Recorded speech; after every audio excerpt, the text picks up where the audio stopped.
Division algorithm. Given positive integers a and b, there exists unique pair of whole numbers q and r satisfying a is equal to bq plus r, where 0 is less than or equal to r less than b. అంటే are value 0 నుంచి b వరకు ఉంటుంది అని.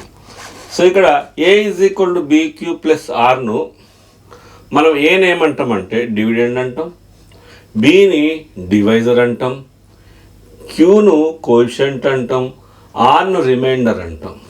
So దీన్ని రాసుకుంటే dividend is equal to divisor into coefficient plus రిమైండర్గా రాస్తాం అన్నట్టు. A is equal to b q plus r. మీకు డివిజన్ ఫార్ములా రాసి చూపిస్తా, ఒకసారి చూడండి. ఏను బీతోని డివైడ్ చేస్తున్నప్పుడు కోఎఫిషియంట్ అనేది క్యూ, ఇక్కడ సమ్ నెంబర్, ఇక్కడ రిమైండర్ అనేది ఆర్ వచ్చింది. సో ఇలా వస్తుంది అన్నట్టు మనకు డివిజన్ చేసినప్పుడు.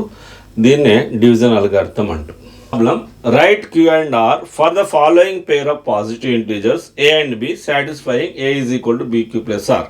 ఇక్కడ ఏ ఈజ్ ఈక్వల్ టు 35 ఇచ్చిండు, బి ఈజ్ ఈక్వల్ టు 4 ఇచ్చిండు. మనం ఏం చేయాలి, ఇక్కడ 35ను 4తో డివైడ్ చేస్తాం. 4 8 times 32, 3 రిమైండర్. దీన్ని రాసేటప్పుడు ఇది ఏంటిది, ఇది ఏ, ఇది ఏంటిది, ఇది బి, ఇదేంటిది, ఇది క్యూ, ఇది ఆర్. ఫస్ట్ క్యూఆర్ రాయమన్నాడు కాబట్టి q is equal to 8 and r is equal to 3. So now writing in the form of a is equal to b q plus r. What is a, 35 is equal to b అంటే ఎంత, 4, coefficient queue అంటే 8, reminder ఎంత, 3. So మనం ఎలా రాస్తాం, ఇది 35 is equal to 4 into 8 plus 3 రాస్తాం. Next problem చూద్దాం. A is equal to 132 and b is equal to 11, same. So 132ను మనం 11తోని డివైడ్ చేయాలి. 11 1 జా 11,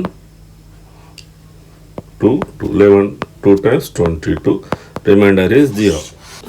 132 is a, 11 is b, 12 is q, 0 is r. Q and r రాయమన్నాడు కాబట్టి q is equal to 12 and r is equal to 0.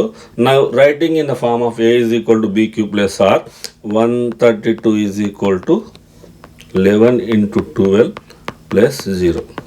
So ఈ విధంగా